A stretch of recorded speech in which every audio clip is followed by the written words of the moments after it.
যে মাছ দেখলে ছোটো থাকতে আমি খুব বেশি ভয় পাইতাম, বড় হওয়ার পরে ও মাছটাও আমার পছন্দর তালিকাত আইছে। তো আজকে আমি আপনার লগে শেয়ার করবো চেং মাছের চাটনি। ও মাছটারে আমরা সিলেটের ভাষা কইন চেং মাছ অথবা শোল মাছ, আবার অনেকে টাকি মাছও কইন। হ্যালো এভরিওয়ান, আসসালামু আলাইকুম। কিতা করে সব ভালো আছেন? আশা করি সব ভালো আছেন। আলহামদুলিল্লাহ আমিও ভালো আছি। আজকে আমি লই আইছি আপনারা লগে শেয়ার করবো চেং মাছের চাটনি। আর চেং মাছের চাটনি খাইতেও আমার কাছে খুব বেশি ভালো লাগে, কারণ এই মাছটারে আমি রান্ধিয়া খাইতে পারি না, আমার কাছে কিলাখান লাগে। তো চেং মাছের চাটনি করার লাগি আমি কেন বেশি করে পেঁয়াজ বারিক করে ফলিয়া একটা বাটির মাঝে নিছি, তো এক সাইডে রাখি দিলাম। আর সাথে রসুনও বারিক করে ফলিয়া এক সাইডে পেঁয়াজের লগে মিক্স করে লাইছি। এখন আমি মাছরে হলুদ লবণ দিয়া মাখাই লিমু। মাখাইয়া মাছটারে আমি হালকা বাজি লাইমু। হালকা বাজি লাইলে মাছটা নরম হয়ে যাব আর মাছটা কি কাটা ফেলাইতে সহজ হইব। তো দেখতে পারা আমি অল্প একটু তেলের মাঝে মাছগুলারে বাজিয়া লামাই লিমু। লামাইয়া আমি অফ ক্যামেরায় মাছের কাটাগুলা ফালাই দিমু। তো এটা আর শেয়ার করছি না, ভিডিওটা বেশি বড় হয়ে যাইব। আজকে কিন্তু আমি সিলেটি ভাষা মাতি আর কেউ বাজে কমেন্ট করবা না, কারণ সিলেটি ভাষা বয়স দিতে গেলেও আমার হাসি উঠে যায়। কারণ হয়েছে গিয়া সিলেটি ভাষা মারতে গেলে তুতলানি হয়, আর নিজের ভাষায় মারতে গেলে ভিডিও সব মানুষে বুঝবা না নিয়ে লেগে আমি মারতেও চাই না। আর ওদিকে দেখতে পারা আমি লাল শাক বাছিয়া মানে দইয়ার এখন আর কি লাল শাক বাজি করমু, একটু ক্লিপ নিলাম আপনারা লগে শেয়ার করার লাগি। ওদিকে দেখতে পারা আমি একটা প্যান বসাইয়া প্যানের মাঝে তেল দিলাইমু।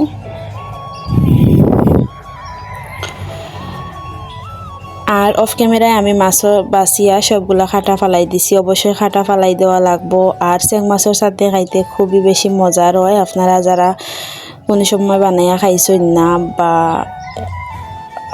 খাইন না, যারা চেং মাছ পছন্দ করেন না, তারা একবার ওলাখান বানাইয়া খাইয়া দেখবা।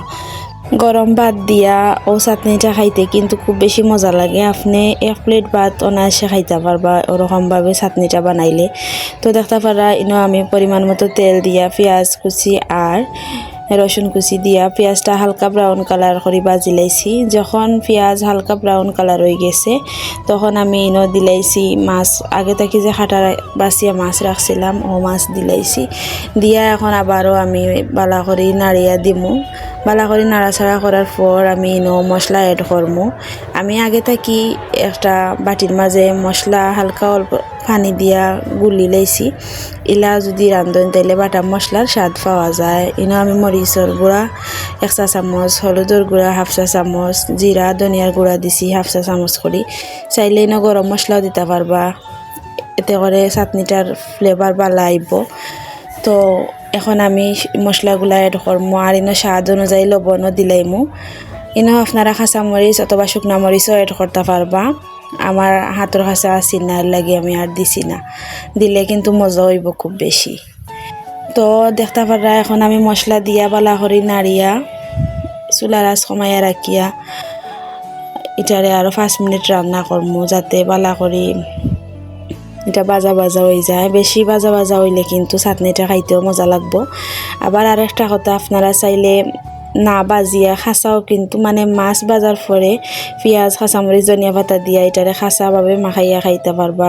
ইলা খাইলে আরও বেশি মজা লাগে, একটু গ্রানও থাকে। তো আমার হাজবেন্ডে ইলাখান খাইতা তাই পছন্দ করেন না, লাগে আমি এই মাছটারে এইভাবে চাটনি করি আর ওলাও মজা লাগে। আপনারা খাইয়া দেখতে পারেন। দেখুন মাশাল্লাহ কতটা লোভনীয় লাগে দেখতে।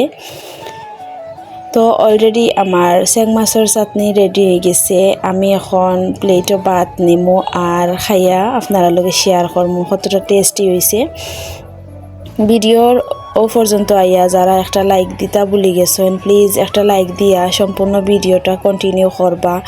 আর আমার চ্যানেলও যদি নতুন হইয়া থাকেন, প্লিজ আমার চ্যানেলটারে সাবস্ক্রাইব করিয়া পাশে থাকা বেল আইকনটিটা প্রেস করে রাখবা।